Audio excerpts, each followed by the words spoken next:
Hi guys, I hope you had a great weekend.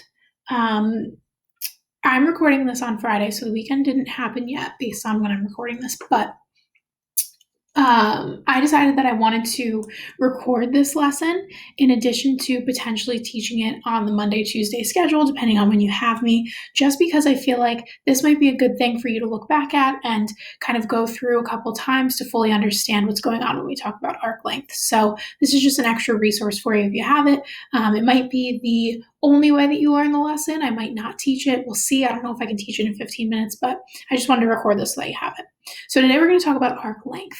Now, last week in section 10.3, we did talk about arcs, but it was all based on central angles. So we had those angles, and then we only talked about the arcs based on their degree.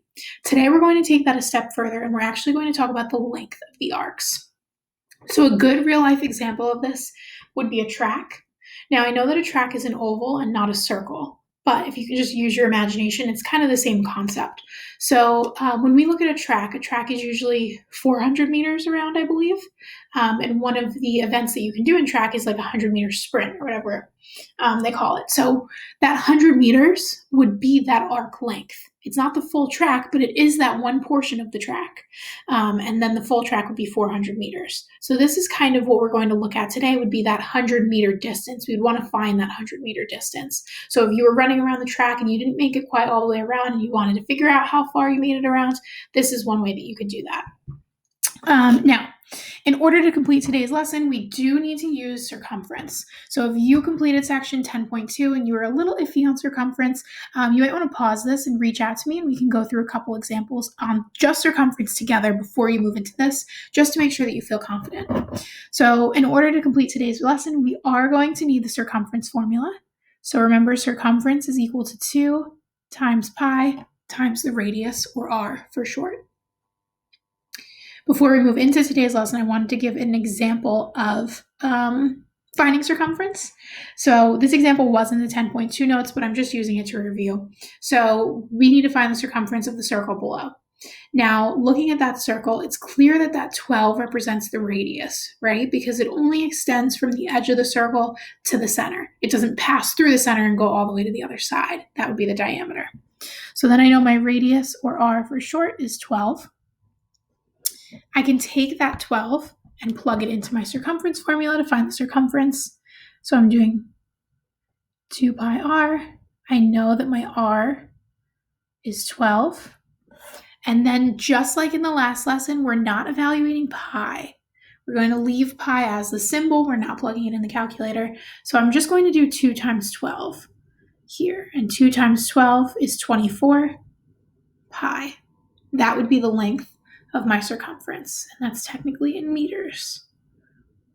All right, so that's just part of what we're using today. And then I will also remind you that the sum of all central angles in a circle equals 360 degrees. Again, that's kind of our magic number for a lot of these lessons in chapter 10. So these are actually the only new notes today, and then we're going straight into the practice. So now we're talking about arc length. When we refer to length, I want an actual number. It's going to be in meters, it's going to be in feet, in inches, whatever that quantifier is. But I want to know an actual number, and there is a formula to find it, and it does involve the circumference. So think about how the length of an arc is a portion of the circumference. So you're not running all the way around the circle, but say you ran part of the circle, and we want to know how long that is. That would be the arc length that we're looking for. So the length is equal to the circumference, whatever that circumference may be, times x over 360. And now x would be the degrees of the arc.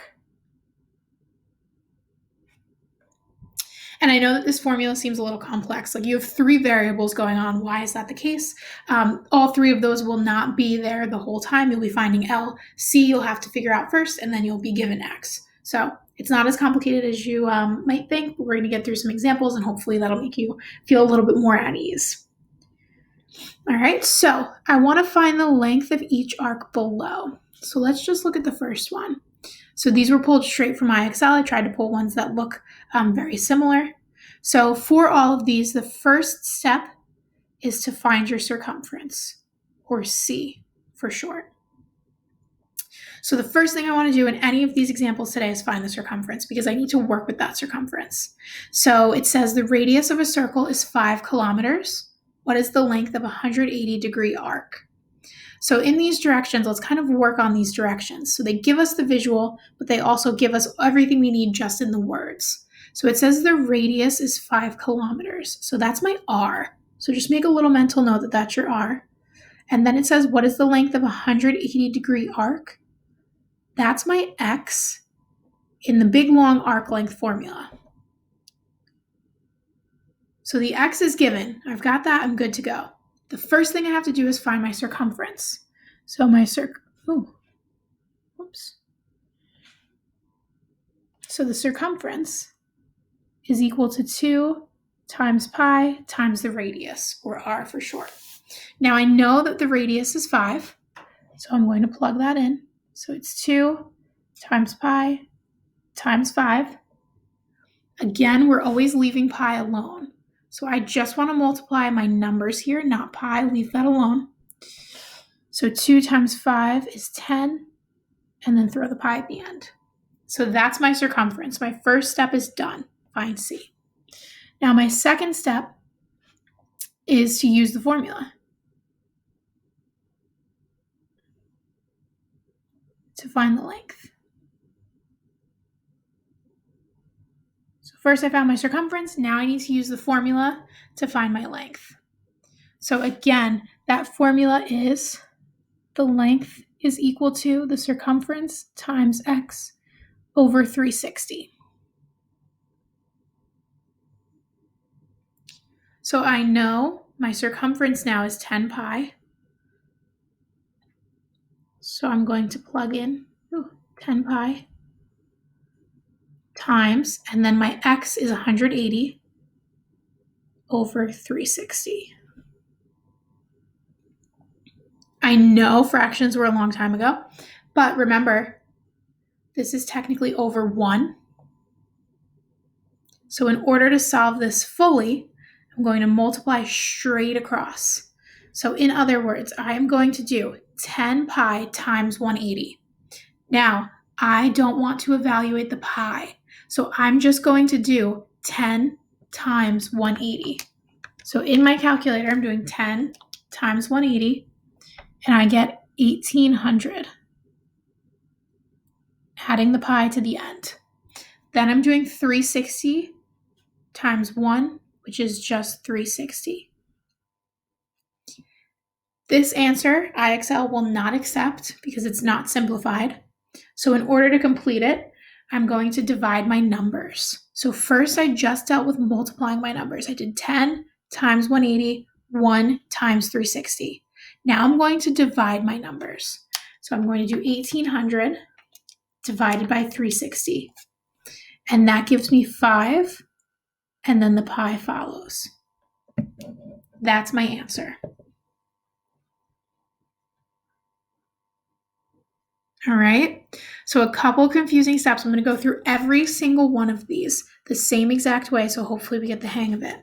So let's move on to the second one. So looking at the second one, again, the picture is helpful. It's nice that they give us a picture, but everything that we need comes from the words. So it says the radius of a circle is 3 centimeters. So my radius is 3 centimeters. What is the length of a 45-degree arc? So that's my x.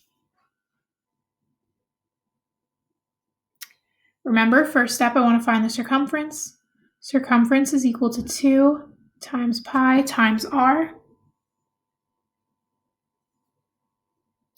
Plugging in the 3 for r. And then evaluating those numbers, 2 times 3.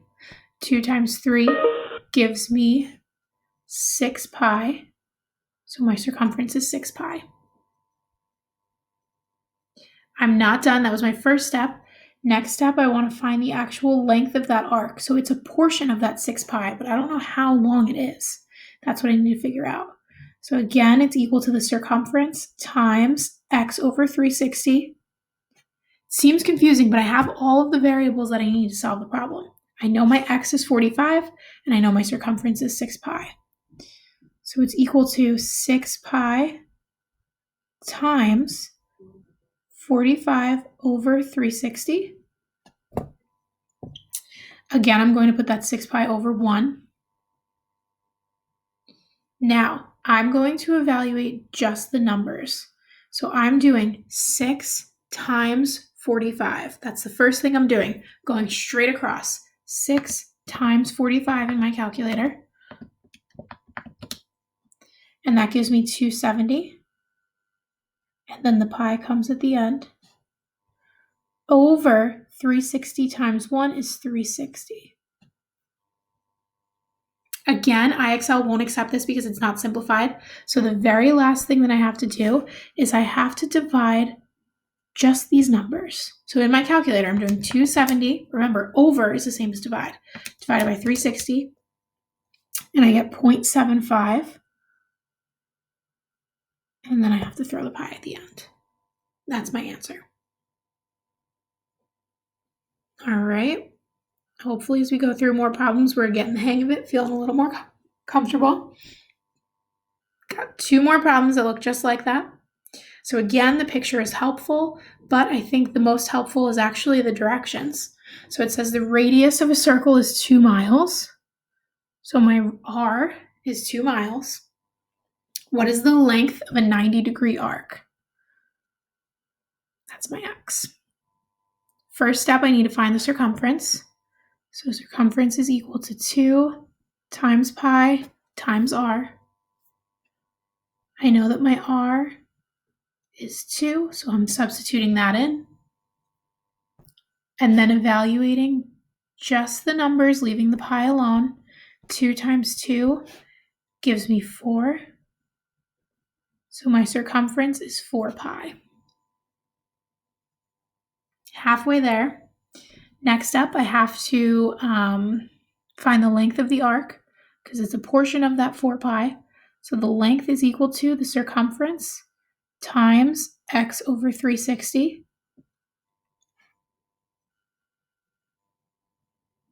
I know my circumference is 4 pi, so I'm substituting that in. And then I know x is 90 over 360. Again, thinking back to when you learned fractions, I'm multiplying fractions, so that 4 pi is over 1. Now I am just multiplying the numbers. I'm leaving the pi alone. So I'm going straight across, numerator times numerator, denominator times denominator. So I'm doing 4 pi times 90. So that's just the 4 times the 90, which gives me 360. And then add the pi in. And then 1 times 360, which is 360. IXL will not accept this answer because it is not simplified. So the last step is to divide just the numbers. Now 360 divided by 360 gives me 1. So my answer is 1 pi. I don't even need the 1. The most simplified version would be just pi. All right. So let's move on to number 4, the same kind of concept. I'm going to do all of these with you guys.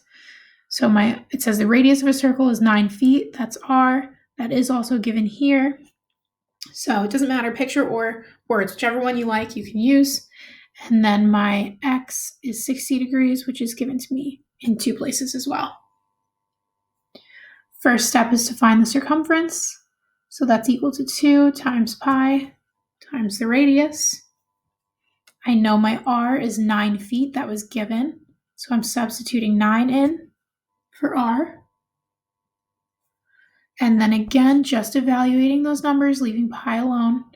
I'm doing 2 times 9, which is 18, bringing the pi at the end. So my circumference is 18 pi. I am halfway done. Next step, I need to find the length of that arc. It's a portion of that circumference. So length is equal to C times x over 360. I know that my circumference is 18 pi. And then I know my x is 60, that was given, over 360. Again, we're multiplying fractions, so I'm putting the 18 pi over 1. And then I'm multiplying numerator times numerator, denominator times denominator. So numerator times numerator would be 18 pi times 60, but just like all the other examples, I'm only evaluating the numbers. I'm leaving the pi at the end. So if I do 18 times 60 in my calculator, I get 1,080.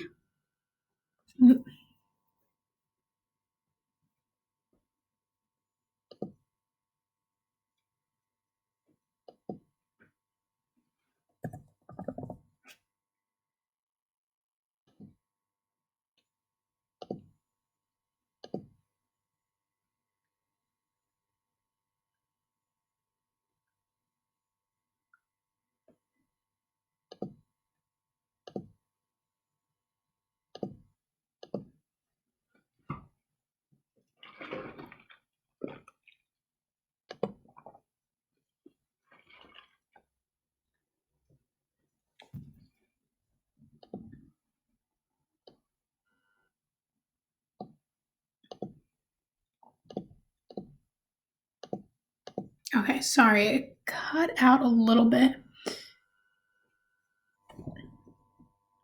Okay, sorry, it cut out a little bit there. So I just had to restart it really quick. So I'm doing 18 times 60, and that gives me 1,080. And then I'm bringing the pi at the end. And then I'm doing 1 times 360. Hopefully you've picked up on the fact that there's a pattern here. The bottom's always 360. That will always be the case. You're always dividing by 360. And then my last step is to simplify this guy. It's not simplified. IXL will accept a decimal, but it won't accept a crazy fraction like this.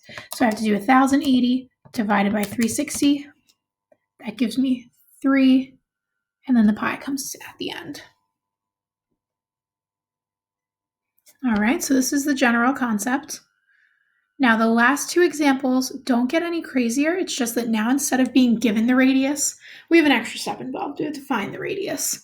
So these pictures are actually pretty nice. They give you a good visual. So if I'm looking here, the diameter is 10 meters, which is the whole green line and the pink line. I need to know, that was strange. I need to know the radius, which is just this green line here that I just drew over in red. So I know that the diameter is 10 meters. That's my diameter. What is the length of a 45-degree arc? So this is still x. So I'm still given my x. I'll be given x every time. But in this case, I'm not given r, the radius, so I can't label that as r. I'm given the diameter. Now remember from 10.2, the diameter is always twice the radius. So in order to find the radius, I have to divide the diameter by 2. So 10 divided by 2 is 5. So my r is equal to 5. So there's just one extra tiny step involved with these. Now that I know my radius is 5, I can find my circumference, which is found by using the formula 2 pi r. I know my r is 5. It's not 10. Don't plug 10 in. You'll get it wrong. It'll be sad. 2 times pi times 5. Again, only evaluating the numbers. We're going to leave the pi alone because IXL doesn't want us to evaluate it. 2 times 5 is 10. So my circumference is 10 pi. Now that I have my circumference, I can actually find the length of that arc. So the length of the arc is found by taking the circumference and multiplying it by the degrees over 360. I have everything I need. I just found my circumference, and that was 10 pi. So I'm going to substitute that in. And then I know that my x is 45. So I'm substituting that in over 360. Just like all the other examples, we're multiplying fractions here, so it helps if I give this a denominator. And now I'm multiplying straight across, numerator times numerator, denominator times denominator. So the top, I'm doing 10 pi times 45, but I'm just evaluating the numbers here. So I'm just doing 10 times 45. And when I plug that in my calculator, I get 450, and then the pi comes at the end. And then I'm doing 360 times 1, which is just 360. My last step, in order to be done, I have to simplify this ugly fraction that I've got, and I can do that just by dividing. So 450 divided by 360 gives me 1.25, and then don't forget the pi at the end. It'll be sad if you do all that work and then forget to press the pi button. So it's 1.25 pi. And then we have one more example and we are done. So this is the same thing. Oh, and this is number 6, not number 5. So close without a mistake. That's all right. It's number 6. So the diameter of a circle is 12 centimeters. Again, it says diameter. It doesn't say radius. I can't label this R. I have to label it D. And then it says, what is the length of a 120-degree arc, which is X. So I will be given my X no matter what. In this case, I'm given D instead of the radius, but remember the diameter is always twice the radius. So to find the radius, I just have to do 12 divided by 2. I get 6, and that's my radius. Now I can find the circumference. So the circumference is equal to 2 times pi times the radius. I know my radius is now 6. Don't plug 12 in, you'll get it wrong, it'll be sad. And then evaluating just the numbers, I'm doing 2 times 6, I'm leaving the pi alone, and I get 12 pi, throwing it at the end. So my circumference is 12 pi. Now I need to find the length of the arc. So that's found by multiplying the circumference by the degrees of the arc over 360. The circumference is equal to 12 pi. And then I know my X is 120, and that's over 360. Again, a multiplying fraction, so it helps to just put that over 1. I didn't plan out my space very well in this example, did I? So I'm evaluating just the numbers. I'm doing 12 times 120, numerator times numerator, leaving the pi at the end. 12 times 120 gives me 1,440. And then the pi is still there. 360 times 1 is just 360. My last step, and I am almost done with the last example. I'm simplifying this crazy fraction. So 1,440 divided by 360, and that actually equals just 4, and then pi at the end. All right, so I know this is a little bit more challenging of an example. So I did set this guy to only be 70%. So I want you to complete U3 to just 70%. Don't worry about getting any higher. If you do get higher, then it would obviously be worth extra credit. So you can earn up to 8 points with this. It would be 6 out of 5 for 80%, a 7 out of 5 for 90%, and an 8 out of 5 for 100%. But just focus on the 70 for now, and then you can always go from there. All right? If you have any questions, please reach out. Come to the office hour on Wednesday. It's at 1 o'clock. It's nice and late, so you can still sleep in like you love to sleep in and still ask for help. And as always, you can always remind me or email me or message me on Google Classroom or whatever is easiest for you. All right. Thanks, guys.